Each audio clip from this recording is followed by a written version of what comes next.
Morning everyone. Thanks very much to Adam and Matthew for inviting us to speak about this project today. I'm here with my colleagues, Sam Gill, who's one of our liaison librarians who looks after our School of Histories, Languages and Cultures, and Olivia Thompson, who is our Digital Heritage Operations Manager. And I'm Joan Fitton, I'm the Deputy Director of Libraries, Museums and Galleries, and I've been at Liverpool nearly a year now, so this has been quite a journey for us so far. Today I'll talk a little bit about the journey that we have been on over this last 12 months, and we really do feel like we've been working at speed. So just to tell you a little bit about the background of who we are. At the University of Liverpool we operate as libraries, museums and galleries, so we've got very extensive collections right across heritage, and you can see here we've got our special collections and archives, over 2 miles of archive collections. That includes the Cunard Business Archive, the Shipping Archive, the Institute of Popular Music, which is a very large collection of vinyl as well as paper materials from the last 30 years it's been collected. Got very large science fiction collections, big printed book collections. The Victoria Gallery and Museum, if you know the University of Liverpool, it's the big iconic red brick building on the centre of the campus, and it's got a really extensive British art collection, British contemporary art collection, and also we have a very big natural history collection and scientific collection from the university as well. And then I can't forget the Garstang Museum of Archaeology, which is very, very extensive and internationally significant. But I think, as these descriptions suggest, these are very analogue collections. And I'd go as far to say as they're not very well known, except for pockets of users that have become very familiar with them over the years. So we've got a special collections reading room in the Sidney Jones Library. The museums are publicly accessible, but with some quite odd opening hours as well, and a bit of a patchwork of representation online in terms of our websites as well. So I joined Liverpool and we had a new director as well. Matt Greenhall started very much at the same time, and we started to think a lot about our digital ambitions as a research library. And a lot of people have been working in this space for longer than us. Liverpool's had pockets of activity going on, but there's not been anything that's been large scale or systematic about the work. And I think in terms of what's on this slide, we really needed to think about our capabilities. So in terms of our capabilities, our staff have not really been working in the space of digital. So there's going to be quite a big leap for them. And our infrastructure was at a really quite a low baseline as well. So we've got our library management system and discovery systems, but for our heritage collections, we've not really got a lot of infrastructure there. And in terms of the collections, well, our baseline is low. We want to be creating lots of digital collections. We want to be moving the collections from being analogue to being digital. Thinking about their preservation at the same time, but also not just creating digital content, really thinking ambitiously about the way that it gets reused as well. So really that presentation, but preservation and creativity all at once. And we really want to be focusing on our collaboration, digital scholarship, what is being needed by our academics and our students as well. So thinking about some of the challenges that they're facing with their work and with their different outputs or their ambitions for projects with different people, and what could we do as LMG to be supporting those pieces of work. And really community engagement is a really big part of what we need to be driving ourselves towards in a different way. We've got huge legacies of colonialism that we need to address, and there's lots of other potential partners across the city that maybe also have challenges of infrastructure as well. And we really just want to be ready for opportunities as they come along, to have the baseline in place so that we can go for other funding. So just carrying on really with that theme, in terms of our mission, this is really centred on our support for the university. So thinking about education, so what sources are we providing for our students, how are we encouraging them to use our own collections, thinking about research, thinking about ourselves in our libraries, museums and galleries as partners in research, but also that we are part of research infrastructure. It's not something that happens elsewhere. Really thinking about our reputation, how we can use our collections and the discovery of those collections and uses of those collections to put ourselves on the global stage for the university. And thinking a lot with that work as well about the ethics around a lot of our collections and the challenges that that poses for us. And we're thinking a lot about postgraduates. The university's thinking a lot about postgraduate recruitment and how it shifts the cohort that is at the university. So what different digital tools and services do we need to be providing that will encourage people to think that Liverpool is the right place for them? And we really want to be thinking more about our civic engagement and our role in the city and the different partnerships, co-curation, co-production models that we can be using. So our key objectives are thinking about, we really want to go as big as we can, as quick as we can really, thinking about our digitisation of the collections, and that requires investment. We're thinking about curation and the decisions that we're making about what we curate, and thinking about that in terms of virtual space as well as our physical spaces. And digital preservation being factored in from the start, that we don't want to be digitising in isolation. Our born digital archives are an increasing challenge for us. And thinking about research data management as part of this as well. So how can we support our research community? There are many outputs that academics have from research projects that might have involved community groups. A lot of them fall off the edge of a cliff at the end of a funding period. Are the things that we can be doing to support that? Maybe being part of the conversation at the beginning of the initiation of those projects rather than being seen as someone to help at the end. And thinking about our content creation, again, both physical and digital spaces, thinking about the different presentation layers that we might be able to provide for people's research outputs, thinking about some of the challenges for digital scholarship and some of the ambitions that there are for digital scholarship with teaching and public engagement, and thinking about our collections as data increasingly as well. So, on to the timeline. We are treating this as a 3-year proof of concept initially, and that's with some investment in our infrastructure, and that investment has come through the quality research funding that the university was given as a result of their REF outcome. Now we are in year 1, and year 1, as the team will know, keeps expanding as we realise how quickly we can or can't move. And I think year 1 probably is till April, May next year at the minute. So year 1, we have done a few different things. We have bought the AM Quartex platform, and we have bought Preservica for our digital preservation. We've built a digitisation studio in the Sydney Jones Library, and we're working with Max Communications on external digitisation as well. And we've repurposed a number of roles in our team as well to have a more digital focus. Year 2, we hope to have more roles in the team that could bring some better technical expertise into the team, and can help us to think about some of the add-on services that we might want, other tools that we might want to bring into our suite of services, and thinking really about those broader digital scholarship ambitions. And by year 3, this is very much thinking about, well, what does digital humanities look like for the university as well, and are we starting to find ourselves incorporated into different projects in ways that we weren't being considered for a couple of years before?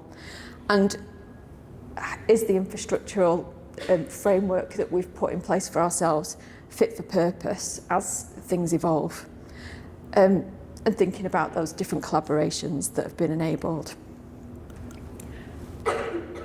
So I won't talk about these different bits of equipment, but we've bought a lot of equipment in the year. We've got an advert out right now for a digital imaging specialist who can come and play with all of this equipment.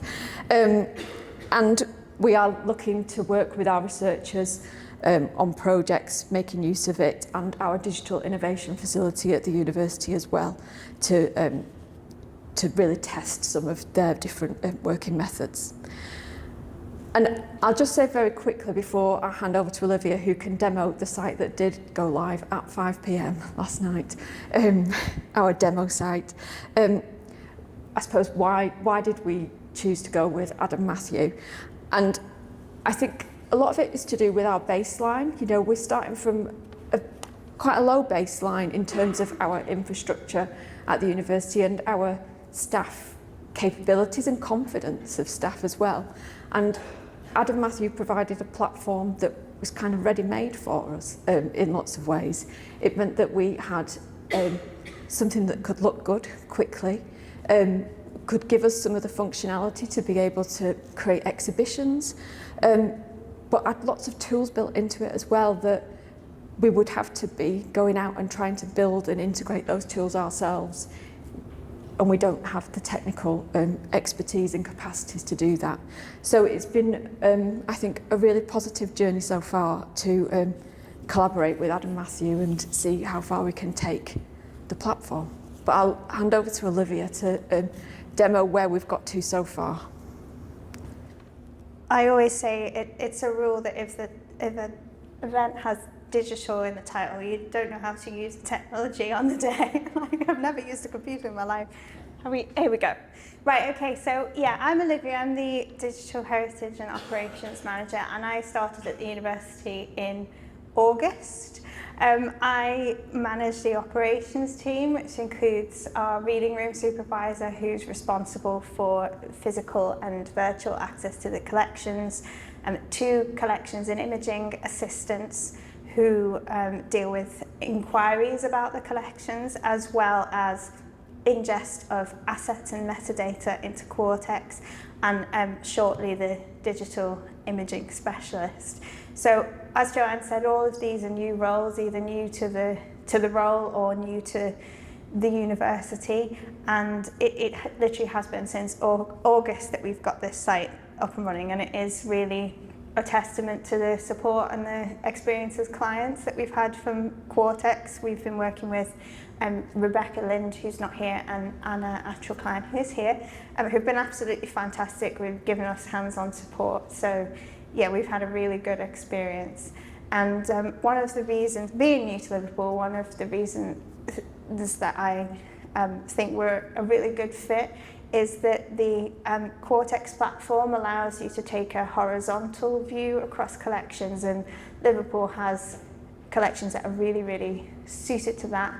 So just to give you one example, the university had a marine biological station at Port Erin on the Isle of Man, and we have all the records for that. We have reports done by students who are doing placements there, and those are in special collections and archives.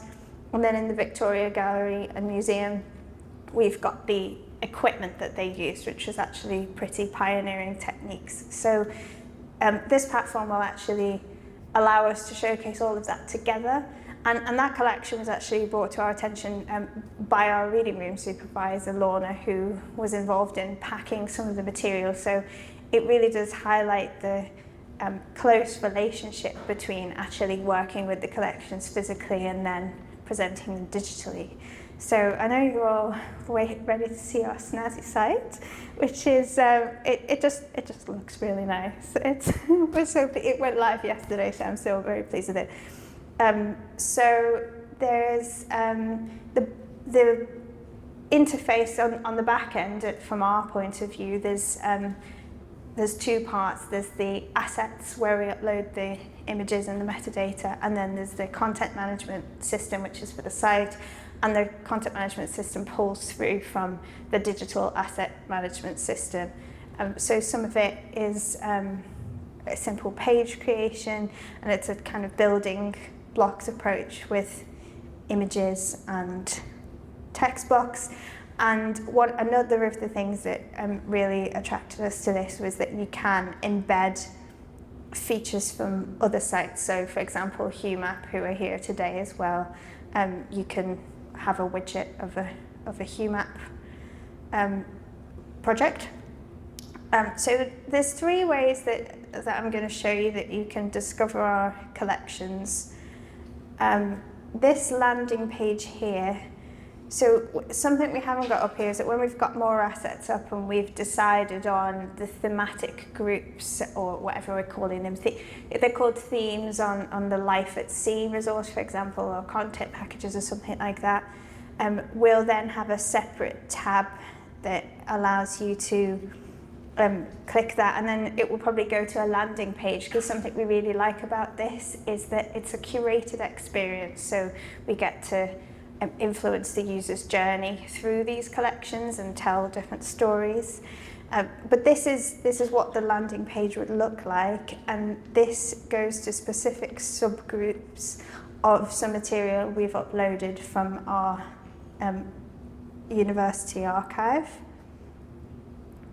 So this is now pulling from the asset management system, and this is a filtered search, so it's all items that are in what's currently called the sub-collection Academic Life. And as you can see, they can come in either a grid or a list, as follows. And then what we've also done is pull together an exhibition. So this is like a highlights thing, and this draws on material from across all of those sub-collections that you've just seen there. And this is one of the, I think, cleanest looking page types you can have on Quartex, and it's really nice having the 2 together. This is more like recreating the experience of walking through an exhibition. Although you can't, with this, you can't have people go into the wrong cabinet, so it's not in the, so it's in the wrong order. So yes, there's the that's a precursor of the Port Erin station that I mentioned. So yeah, we plan to have a few of these on different themes, and this is also an opportunity for us to offer this platform to students to get the experience, or also to researchers, because I'm sure all of you have had the experience of looking at a grant application that goes on a project website at the end, but now we can create project websites for our researchers in a more sustainable way. And then lastly, we've just got Browse, which shows all the collections, I think. Have I got any filters on? No, here we go. Yeah, so this is all our assets. We've managed to upload 4 main sample collections of Student Life, which is a selection of photographs from the archive. Our university calendars and Guild Gazette, so that's the student newspaper, and the calendar was kind of like the university handbook that was issued at the start of the year with timetable for exams or something like that. And this is something that we get a huge amount of inquiries for, both of these collections, especially from people with a tie to a specific person that attended the university. So I think that's another distinctive thing about Liverpool. We don't have like Beowulf or something, but we're really hoping to use this platform to capitalise on the relations with the local community. And then the 4th collection we've got here is from the Garstang Museum. These are glass plate negatives that were taken during the excavation of the eponymous Garstang over in Egypt and the Sudan, and hopefully this collection has a lot of research potential, and digitising them should bring more attention to them and hopefully get us money to digitise some more. And I'm just going to show you a pretty cool feature that's going to be really, really useful to us when dealing with or not dealing with inquiries. So we can have, as well as metadata for the individual assets, We can have section metadata. So someone could come in and skip to any of these. So let's say you wanted to know who was in the medical faculty staff at this particular time. You can just go in there and skip to that. And this is honestly going to be a godsend because instead of somebody finding this manually. So yeah, we're really, really pleased with it. We've had a great experience, and as John said, to go from, we had a low baseline, but I think we've jumped pretty high now, going from very low discoverability to something that looks as nice as this. So let me know if you have any questions about specific features or our experience using it at the end. There we go. I'll hand over to Sam, who's going to talk about the potential that this brings us for teaching and embedding it in the curriculum. Hi everyone. I always think when I stand up at these events, I think, how did I get here? I'm like David Byrne. I think, did I become a librarian to speak to lots of people? I kind of did it so I could hide in bookshelves, but here I am. So yeah, as the librarian for histories, languages and cultures, I have a lot of contact with the kind of teaching side of the university. And one thing we've been attempting to do, I think for years, I mean I'm relatively new to the role, but is to join up special collections with the academic departments. We do things like, this year I've had members of special collections staff visit all of my first year library inductions, to promote our fantastic collection to new students. And we really want to, get across the idea that we're sitting on this wealth of learning material that they can use. And so this is one of the reasons I'm really excited about, taking everything digital with Quartex and, bringing those materials and the students together in the digital realm. I think we talk about kind of our graduate outcomes, what we want our students to leave university with, what type of skills. And the one I always pick up on is digital fluency. And I think the idea that integrating our new Quartex system into assessment, authentic assessment for history modules is kind of my dream come true. I'm kind of, all this is at early stages, but I'm imagining students, coming into special collections and archives, looking at objects in the archives, participating in digitisation, starting from selecting the material, evaluating that material critically, creating metadata and using this technology to digitise it, and all the while kind of learning these valuable skills that they're going to be able to take out into the world of work. And this kind of innovative assessment is possible with this investment that we're making into Quartex, and I'm really looking forward to seeing the next few years unfold. Working on developing teaching modules such as a second year module we've got called the Historian's Toolbox that's in the making at the moment. So this is going to embed the use of primary sources, so that'll include some AM products and hopefully our own archives into the curriculum. And it's kind of the act of demystifying the archives a bit. I think students often come to us with the impression that they're these kind of inaccessible places, and bringing it into the digital space is another way of demystifying them and showing how they can be inspirational tools in their own right. Many times I've heard students or researchers, they talk about it only takes a single document to be the spark for what can go on to be years of research, and it would be really nice if we could provide that for people. I'll just tell you a little bit about a project we've got happening right now, talking about students. We've got this student partners project. We've got 18 students in paid positions working in the library, and they're also doing project working, and many of those have remits that are directly linked to our heritage projects. We've got students who are working in the Maritime Museum of Archaeology, working at the Institute of Popular Music, the University Archive, the Cunard Archive, and all of those students who are working with us are going to get the opportunity to use this new technology and directly contribute towards building our digital archives.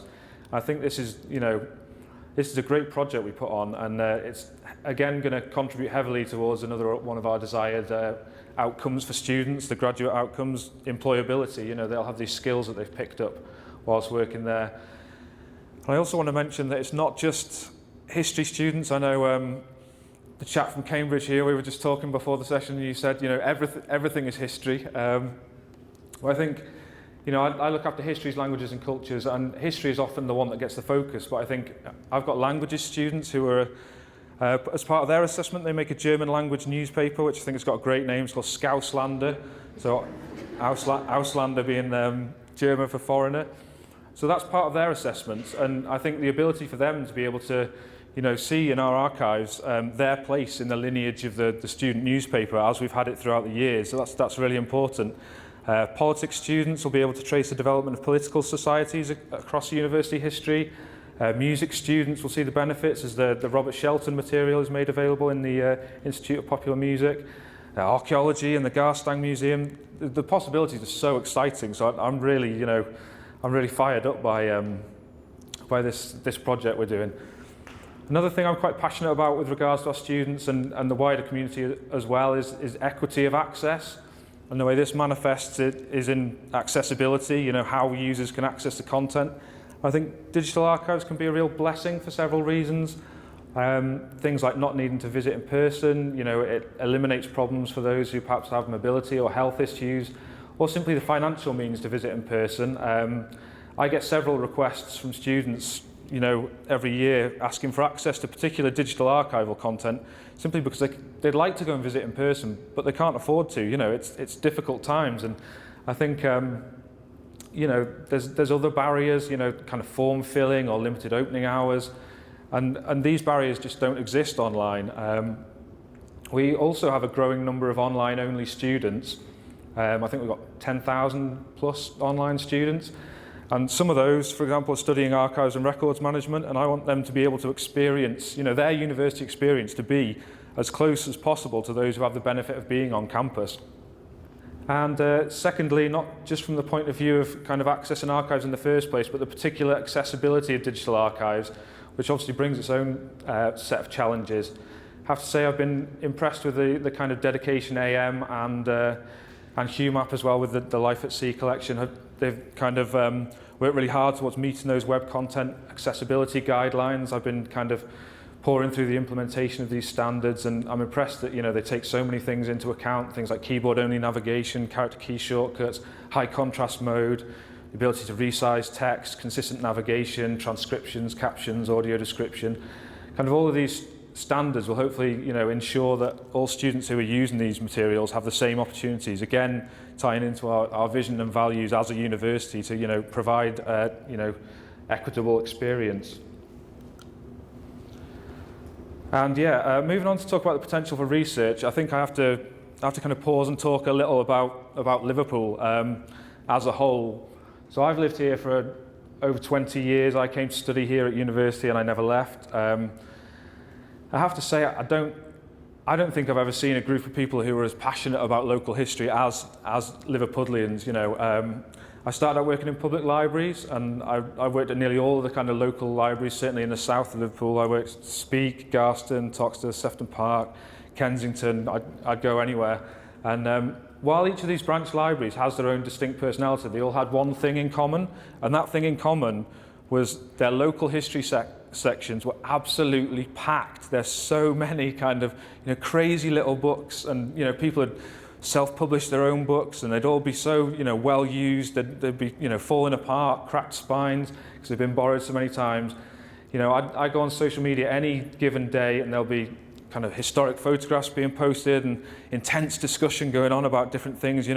What this was called if you were a North Ender or a South Ender, and people sharing their childhood memories. And I think Liverpool's really got that passion for local history that I hope we can harness. And it's not just people local to the area.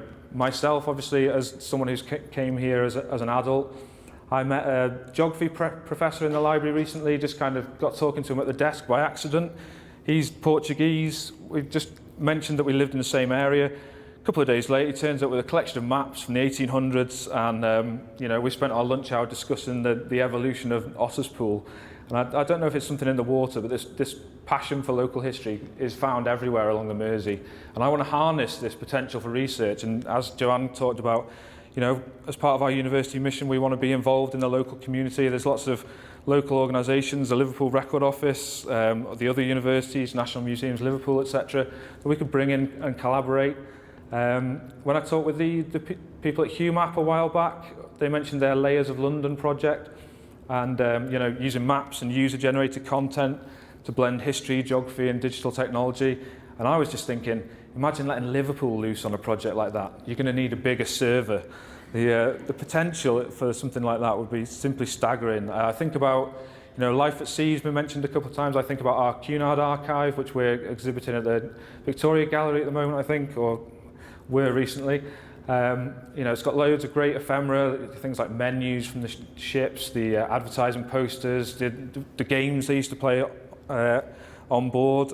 And, you know, looking at life at sea, I was thinking that'd be great if we could, you know, put our Cunard archives on that. You could trace the voyages across the Atlantic, you know, see everything that happened on board. I think that'd be really fascinating. And I think the, you know, the digital shift we're talking about brings so many benefits to our research. There's a speed of digital archives, you know, the fact that you have immediate access to things, no longer have to kind of travel, you know, jump through the different hoops. I think that, you know, this digitization is a massive positive. I'm also really looking forward to being able to promote our research better. So by having this Quartex base to display our university's research projects, you know, I'm hoping to sit down with people leading our ongoing projects and tell them, we've got a host for your research. You know, I think it's going to be a huge sigh of relief to those, because often, you know, researchers are putting together this research, and that's where their energy is focused. It's on doing the research, and then at the end they have to go and, you know, find a web host, deal with procurement, set it up, get it online. And I think, you know, that's often the point where people are tiring. You know, they've done the research, and that's kind of the irritating bit. I think as somebody who kind of, you know, I'm an artist in my spare time. I sell pictures and things, and you know, the making it is the good bit that you enjoy doing. The research is the good bit that the researchers enjoy doing. But I don't have the energy to go, you know, selling my prints. I don't want to be the salesman as much as I want to do the research, and, you know, hopefully hand it off to the library, hand it off to, you know, to us, and we can do that for you. We can do that promotion. We can get it up online, and it allows everybody to play to their strengths. You know, everybody work in their specialty. Let us help where we can to platform and promote, and I think that's a system that will work for everyone. And lastly, I'm just really enthused about the permanence of this. You know, Joanne mentioned Preservica being on board. I mean, the digitisation of student newspaper projects, when I was doing my own kind of research on this, I found lots of attempts at past digitisation, you know, little forays that people had done in the past. And what happened is, so they'd revived the Sphinx, which was one of the university newspapers. I think it was in the early 2000s. And I was really excited when I found this. I was speaking to the people who were making Scouselander, and I wanted to show them, you know, some past university papers. And then when I got to the domain, it was like a gambling website. And obviously what had happened was, you know, they'd had the project, but the domain had elapsed. You know, there was nobody looking after it, and it had kind of been bought up by somebody else, obviously chancing their luck at getting a link. And I think our partnership with Quartex and having Preservica in the background will hopefully banish these problems forever, and we can rely on our research and our archives being visible for decades to come, accessible to all the inquiring minds that want to investigate. And yeah, that's about it from me. Does anyone have any questions? Are we taking questions? Hi, that's really interesting. Just a quick clarification. You mentioned a module of historians course. Yeah. Was that on a history course, or was it just that is on a history course. Yeah, it's a second year history module that we're looking at. Yeah. I think often we find that students might not really get involved with primary sources until their third years, by which time they suddenly come to do their dissertations, and, you know, panic sets in. So I think that's definitely on my mind, is to introduce students as soon as possible to primary sources, so that it becomes something that's natural for them, and not something that, you know, they associate with the panic of having to do their dissertation at the end.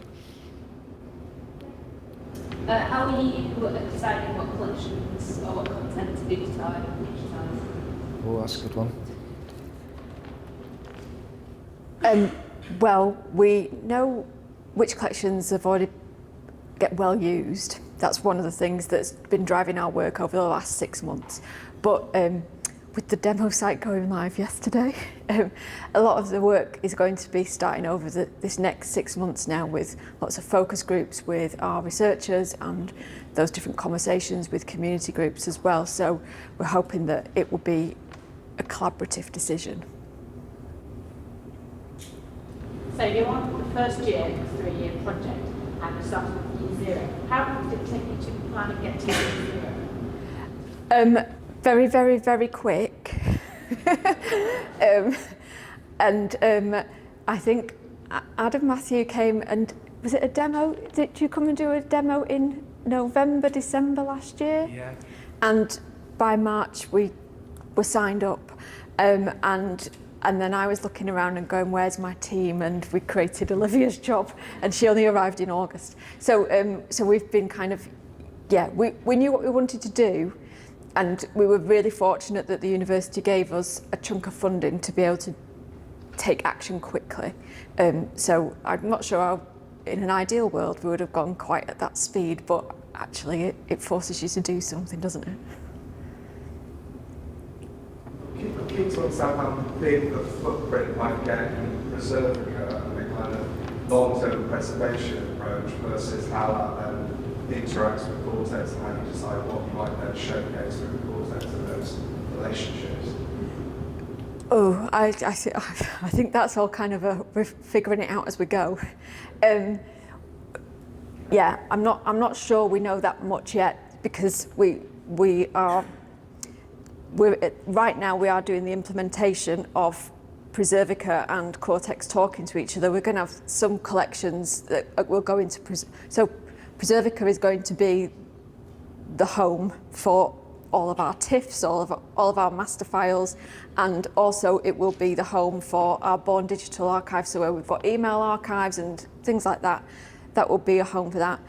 We've not figured out yet whether there might be ways that some of that content that's in Preservica then gets pushed through to something like Primo, which is our library management discovery system, and what's going into Quartex. What we have been, I think, clear about in terms of Quartex is that this is our curated content space. So it's about us repackaging things up, whereas that's not what we're using Preservica for. So yeah, we're kind of figuring it out as we go along. I'm not sure if I've answered your question. That's very helpful, and we're kind of figuring it out as well in terms of our relationship with Preservica and having the school. So that's helpful feedback. Yeah, okay. You mentioned you're thinking about collections as data. In regards to metadata, are you working in an open metadata model? So in other words, is that a CC0 license for your metadata, so it can be shared at network level? It is, we are aiming to have, we've uploaded some safe collections so far where we know that people can definitely download the metadata, and we do want people to do that. So, because we've got a lot of the material that we might like to put on here, there will be different copyright considerations, but the stuff that's on there now, you can download the metadata, yes, and we'll be thinking more about the specific licenses for the material as we get more up onto the site. Can I just ask about digitising the student newspapers? Are there any considerations around how wide you're going to allow access to that? Just because we've got some people, and we've always been a little hesitant because, especially the ones that were written pre the digital world, would never intended to have a wider reach. There might be things that are iffy content-wise. So I was just wondering what's happening. I think our intention is for it to be as open as possible, but I think we've got to be careful about framing that and making sure people know what they are going to potentially be looking at. But yeah, I think we'll be hoping to make it as open as possible. I think it's worth saying that we do have a lot of sensitive collections in the University of Liverpool. So one is the Gypsy Law Society collection, which was actually given to the university by the Gypsy Roman traveller community, and we'll be working with that community to discuss how it's going to be digitised and how it's going to be presented, because there's some material in there that was collected, e.g. photos of families during the Holocaust. It wasn't really consensually collected, as opposed to some of the books that they've given in, or their own material that they've given freely. So with something like that, we'll have specific projects, whereas I think where it's about the university, we're doing a lot of work to make our history more accessible and more transparent. So things about links to slavery as well. We're just trying to be open about it. You've got time for one more. Yeah, I was really interested to know about, you talked about how you're hoping that Quartex will really begin to kind of fuel research and teaching. On the teaching side, are you sort of developing plans to really sort of bake in usage of some of the collections? Have you earmarked certain collections to support specific courses, for instance, or how do you imagine that process might look like in future? We've definitely got some different conversations with specific academics that we are encouraging them to think about what they want to get digitised and to package up material. So for the science fiction collection, it's been a starting point with that, and different discussions with different people in history as well. But but we've not had anything to show them yet. So I think there's been a little bit of trepidation of, well, what does this really mean? But I think that's part of our focus group work over the next few months, is to really get some of those collaborations going. Thank you so much. That was really, really interesting. Such a great start today.